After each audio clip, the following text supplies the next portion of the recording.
इस प्रकृति से पार उस परमात्मा की तरफ नहीं पाए। तो यही वास्तविक कर्म है। लेकिन इस कर्म को न समझ करके लोग सांसारिक कार्यों में कुछ भी कर डालने को ही कर्म मानते हैं। लेकिन भगवान कृष्ण ने कहा कि संसार में कुछ भी कर डालने का नाम कर्म नहीं है। अन्यत्र लोको यम कर्म बंधन। जो कुछ भी संसार में लोग कर रहे हैं वो केवल बंधन तैयार होता है। संसार में बंधने की प्रक्रिया है, न कि कर्म। कर्म बताए कि यज्ञार्थात कर्मण्यत्र लोको यम कर्म बंधन। इस यज्ञ को कार्य रूप देना यही वास्तविक कर्म है। और इस कर्म में जब हम प्रवृत्त होते जाएंगे तो धीरे धीरे इस संसार से पार पाते जाएंगे, इस प्रकृति से पार उस परमात्मा की तरफ बढ़ पाएंगे। यही वास्तविक कर्म है। लेकिन इस कर्म को न समझ करके लोग संसार में तरह तरह के कार्यों को करते जा रहे हैं और उसी को कर्म मानते हैं। लेकिन भगवान कृष्ण ने कहा कि यह कर्म नहीं है, यह इसी संसार में बांधने की प्रक्रिया है। लोको यम कर्म बंधन।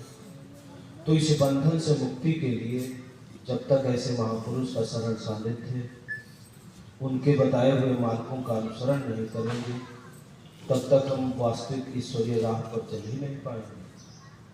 तो ईश्वरीय राह पर प्रवृत्त होने के लिए, अपने सहज स्वरूप की तरफ बढ़ने के लिए, जब तक एक परमात्मा में हमारी पूर्ण रूप से श्रद्धा भाव नहीं होगा, समर्पण के साथ जब तक हम भजन चिंतन नहीं करेंगे, तब तक कुछ भी नहीं हो पाएगा। तो इसीलिए संतों ने कहा कि कर्म एक आराधना, जहि विधि रीझे राम, सो करता करनी करे, पल पल पलटत नाम। वास्तविक कर्म जो आराधना जिसको कहा गया, कर्म माने होता है आराधना, कर्म माने चिंतन। लेकिन उस आराधना को, उस चिंतन में प्रवृत्त होने के लिए जब तक एक परमात्मा में हम पूर्ण रूप से अनन्य भाव से लगेंगे नहीं, तब तक उस कर्म में प्रवृत्त हो ही नहीं पाएंगे। तो इसीलिए बताया कि कर्म एक आराधना, जय विधि रीझे राम। जो जो हम कर्म में प्रवृत्त होते जाएंगे तो भगवान रीझते जाएंगे। और उस रीझने वाली जो प्रक्रिया है वो है भगवान के नाम का जप। और पल पल पलटत नाम, नाम का जप करना पड़ता है। तो नाम जप की तो कई विधियां हैं। नाम भी तो भगवान के अनंत है, एक से बढ़कर एक नाम है। लेकिन वास्तविक नाम, महापुरुषों ने कहा कि नाम वह होना चाहिए जो कि श्वास में बन जाए, और वह नाम तो 2.5 अक्षर का ही होना चाहिए, ओम अथवा राम। इसी पर प्रत्येक महापुरुषों ने बल दिया। तो ज्यों ज्यों नाम जपते जाएंगे तो नाम की श्रेणी बढ़ती जाएगी। यही है पल पल पलटत नाम। तो पहले नाम तो बैखरी से जपा जाता है, व्यक्त करके, ओम ओम जो जपेंगे आप तो व्यक्त होगा। फिर उसी नाम को मध्यमा गति से जपा जाता है, जो मध्यम पास में रहने वाला भी न सुन पाए और वह नाम जप होता रहे। और उसके बाद आता है पश्चंती का जाप। पश्चिम मतलब होता है देखना।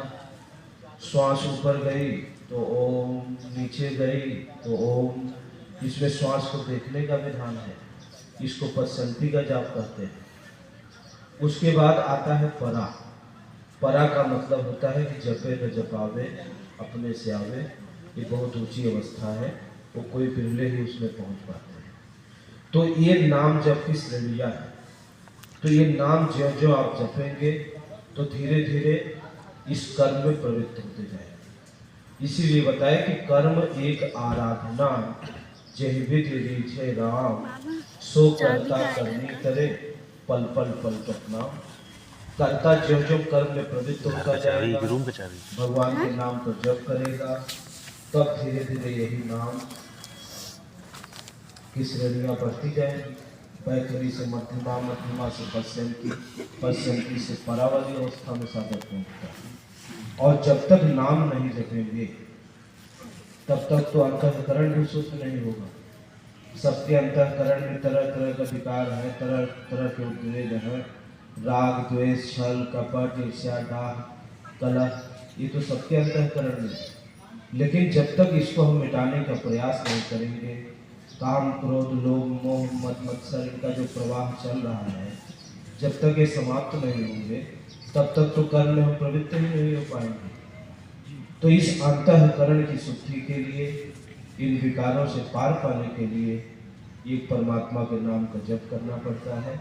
और जो जो हम नाम जपेंगे, भगवान का सुमिरन करेंगे, महापुरुष के स्वरूप का ध्यान करेंगे, तो ये धीरे धीरे विकारों से पार पाते जाएंगे और अंतःकरण शुद्ध हो पाएगा। तो धीरे धीरे हृदय निर्मल हो पाएगा। हृदय में तो मलिनता है, तरह तरह के विकारों का उद्वेग है। जब तक ये उद्वेग है तब तक तो हम कर्म में प्रवृत्त हो ही नहीं पाएंगे। और यही कारण है कि मनुष्य न चाहते हुए भी कुछ न कुछ गलत कार्य कर बैठता है। अर्जुन ने पूछा कि प्रभु, मनुष्य न चाहते हुए भी गलत कार्य कर बैठता है, वो किसकी प्रेरणा से?